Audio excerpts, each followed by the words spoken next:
Hello folks, how y'all doing? Wayne Bolden from the SpeedKing channel. As always, I'm doing well. Hope you had a great start of the week.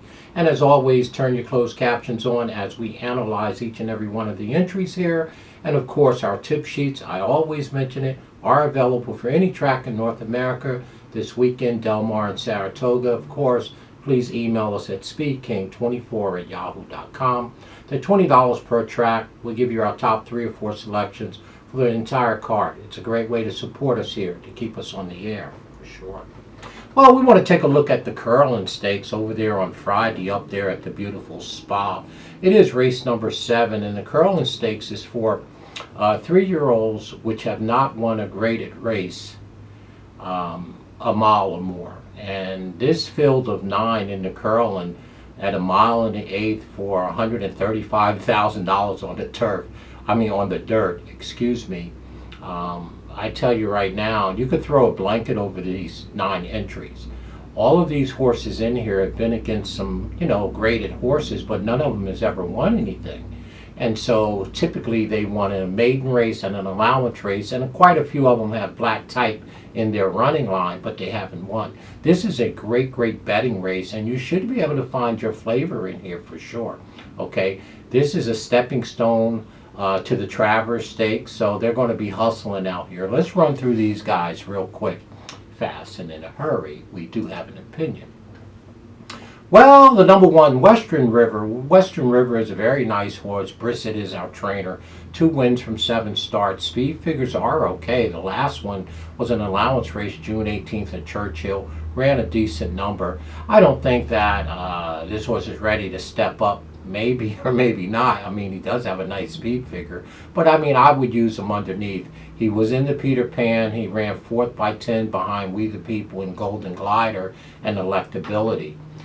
Before then, it was just a maiden race. I don't like Western River, the number 1 in here. But his last number in the allowance race is fairly good. I'm going to throw him out. The number 2 horse, Gilded Age. Well, this is a Billy Mott trained colt by Medagliadora, on the back end by Bernardini. Very nice. This horse was on a 100-day layoff, came back July 4th weekend at Churchill, won an allowance race, which fairly good, came from the clouds and nailed him right on the square. Now the horse steps into this ungraded stake race, and they paid $600,000 for a Gilded Age, okay? And, the horse was over there at UAE. Prior to that, ran 3rd in the Wither Stakes behind Early Voting and Uno for sure. So it's Billy Mott, it's Alvarado. I don't put anything by him. This was an expensive purchase by Bernardini, by Medagliadora on the back end by Bernardini. So the number 2, Gilded Age, is going to be my 4th pick. I'm going to round my super out with him for sure. The number 3 horse, AP Secret. Well, AP Secret is a very nice colt. Has 2 wins from 6 starts, 1 second and 1 third for sure. $156,000. They paid $150,000 for him. So they got their money back. Saffie Joseph is doing the training, and Manny Franco's in the orange. Now the speed figures are okay. The 1-2 back, where the horse ran 4th in the Wood Memorial, is a very nice speed figure. Of course, McDonald won that race with Early Voting 2nd, and Skippy Longstocking was 3rd. So, in the Wood Memorial, if he runs that figure, that horse will be very good. Will be very tough here, AP Secret, in my opinion. They brought him back in an overnight stake race down at Lone Star on May 30th, which was the Texas Derby, and didn't fare that well. Did run 3rd, didn't disgrace, and he ran behind King Ottoman, so that's not a bad deal. Now the horse is back after 60 days. Saffie Joseph, like I said, is doing the training. And it wouldn't surprise me. I think the thing that you have to pay attention with AP Secret is it looks like this horse is the speed of the race and should get to the top. Now, will he be able to go gate to wire and hold the rest of these off? I don't know. It's a mile and an eighth, and you got some horses in here that can flat out run. But I tell you, his Wood Memorial race is a very attractive race with a very nice speed figure in there. And I would keep an eye on the number 3 horse, who is the engine in this race. And the number 4 horse, Make it big. Well, that's what I'm trying to do here. Well, listen to this guy. Number 4 horse, Make It Big, has 3 wins from 4 starts and won 304,000. They paid 120,000. It's the man in the Italian suit, Mama. It's Todd Pletcher and Velasquez. Johnny V is in the orange. Now, this is the only horse in here that has won a stake race, overnight stake race. Make It Big. Speed figures to me are cut below. I don't like the horse in this spot. It is coming off of a 167-day layoff. This horse was previously trained by Saffy Joseph, first time with Todd Pletcher. So I don't know. Maybe Todd moved him up. Haven't seen him for 167 days, and Todd is doing all the play calling from the trainer booth now with Johnny V, the Hall of Famer in the yards. Okay, I'm going to take a wait and see approach, but Todd does what he does, right? I'm going to throw Make It Big off the ticket in this spot. Speed figures are cut below. Well, Golden Glider. Everybody knows this horse is by Ghostzapper, the number 5. I've always liked Golden Glider. I thought Golden Glider was talented way back when he broke his maiden last year as a 2-year-old at Woodbine on November 27th. I had him at 7-2. Came back at Tampa and won an allowance race. So the horse was 2 for 2, and he looked like he had a ton of talent from there. From there, they took him to the Sam F. Davis, okay, which was a grade 3. Then they took him to the grade 2, where he ran 4th behind Classic Causeway. Sam F. Davis, he ran 5th behind Classic Causeway.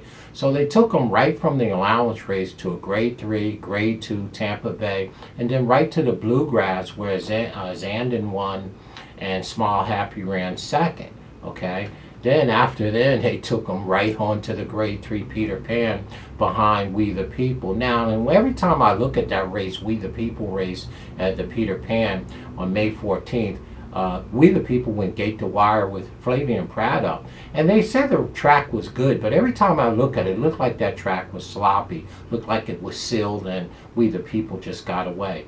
But Golden Glider did run 2nd that day with Dylan Davis in the arms, and you know, he didn't disgrace. And then he came back on June 11th, which was the Belmont Stake. I thought it was an unfair race. He got a little bumped out of the gate, and this was my long shot play in the race. The horse was 4 wide into the first turn, 5 wide down the backstretch, and just had nothing for O'Donnell going Ness, and we don't have to tell you about Ness, right? So again, to me, the horse hasn't run an effort since May, and I'm willing to take a chance here. I mean, he's just like everybody else in this race, trying to win a stake race outside of Make It Big. So to me, ever since he won his allowance race, he's been tangling with grade 1, grade 2, and grade 3 company, and this is some class relief, and I think Golden Glider could get the gold there. I really do. I mean, the horse is by Ghostzapper, on the back end by Orientate, 2 wins from 7 starts. They did pay $395,000. I know Gary Barber brought into this horse right before the, I think right after the Tampa Bay Derby, and so he may be wearing the Gary Barber silks, the pink, trained by Cassie, and it got the smooth Talagaffleon. Now, Dylan Davis rode the horse the last 2 times, but Dylan Davis went down the Creative Minister, the number 7 horse, which is the right move, because the number 7 is probably the horse to beat, the Ken McPeak horse. But back to Golden Glider, this is going to be my top pick here. That's right, I'm being a homer here. This is the son of Ghostzapper. They paid a bunch of money. The horse has been, now I wouldn't say overmatched, but been banging heads with grade 1, grade 2, and grade 3 company for the last 6 starts. Now get a real nice relief here with this overnight stake race. So the number 5 will be my top pick in here, for sure. My long shot pick, for sure. We hope he's a long shot. I would imagine that he would be. The number 6 horse, Wolfie County. Well, I don't like, there's nothing about the 6 that I like here. 1 win from 8 starts, which is a maiden. This is the 2nd McPeak horse. You got Julian Left-Peru in the yards. Speed figures are horrible on the 6. Wolfie County. Maybe later, I'm going to throw the number 6 off the ticket. The number 7 we mentioned a little bit when we were talking about Golden Glider.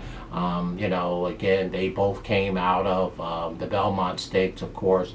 And, you know, Creative Minister has 2 wins from 5 starts. It's McPeak and McPeak. You got Dylan Davis, who got off of Golden Glider to ride Creative Minister, who I believe is probably the horse to beat in here. The number 7 looks like the top horse to beat in here. So it was the right move, in my opinion, by Dylan Davis, riding for McPeak here. The horse, just like Golden Glider, in my opinion, gets a class relief here, has beautiful, beautiful speed figures. The 1-2 back that he earned on Preakness Day will absolutely crush this field. So to me, Creative Minister, the number 7, is the horse to beat for sure.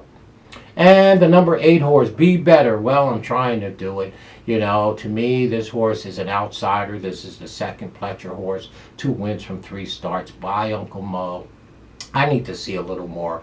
Broke his maiden and then came right back and ran an allowance race. The horse is 2 for 2 as a 3-year-old. Okay, we'll have to step it up big time here. Has Luis Saez in the arm. I don't like the number 8 horse in this spot. I'm going to throw him off the ticket. Arterious. Well, Arterious is a new shooter on the scene, and it's that man mama from the training booth, Chad Brown, pushing the buttons and calling the plays. Well, listen to this fine colt. Arterious, the number 9 horse here, has 2 starts, 1 win, and 1 second. Listen to this bloodline. The horse is by Arrogate, and on the back end out of Ghostzapper. Now that dam, Paula's Silver Lining, was some type of dam, I'm telling you right now. This horse, Arterious, is bred top and bottom all over. Paula's Silver Lining was by Ghostzapper, and this horse is by, Arrogate. So Arterious ran a beautiful race, maiden race at Belmont on June 10th. It was 3 to 5 on the morning line, and looked like there's more that the horse will get better. That was at a mile. They're going a mile in the 8th. No questions there with Arrogate, and then Ghostzapper on the back end. So here's a maiden stepping into this race. Now he's stepping into some salty horses that's been banging heads with some very nice horses. But I'm not going to put anything by Chad Brown and Arterious in number 9. That's going to be our 3rd pick in here. So there's your Curlin Stakes, which is a stepping stone to the Travis. Our top pick, we're going to give top billing to our long shot play out of the Belmont Stakes, was Golden Glider. We think that this is a big class relief for him, and he needs to be able to hit the board, if not win this race. This is the spot. I mean, the last 6 races this horse has been in against grade 1, grade 2, and grade 3, some of the best of the best. And now this is just an overnight stake. A bunch of allowance horses in the same position he is, trying to get some graded, trying to get a stake race under his belt. So the number 5 Golden Glider with Tyler Gaffney in the orange, we're going to take him. Our second pick has to be the horse to beat, the number 7 to me, Creative Minister, Kenny McPeak and Dylan Davis. Our third pick, we're going to drop down to Chad Brown and Arterious. The horse is just bred too well not to put him on my ticket. So the number 9 is our third pick, and we're going to round it out with Gilded Age, the number 2 horse, with Billy Mott for sure. Just keep in mind the number 3 is the speed. So for us, it's 5, 7 is the horse to beat, 9, 2 in that order. We love Golden Glider is our long shot play in here, and we hope to get some more than just black type second and third. We expect the son of Ghostzapper to really show up and get a very great representation of himself in this race. So it's 5, 7, 9, 2 in that order in this year's Curlin, the stepping stone to this year's Travers Stakes. Let me know what you think. Let's see if we can get the son of Ghostzapper around the racetrack.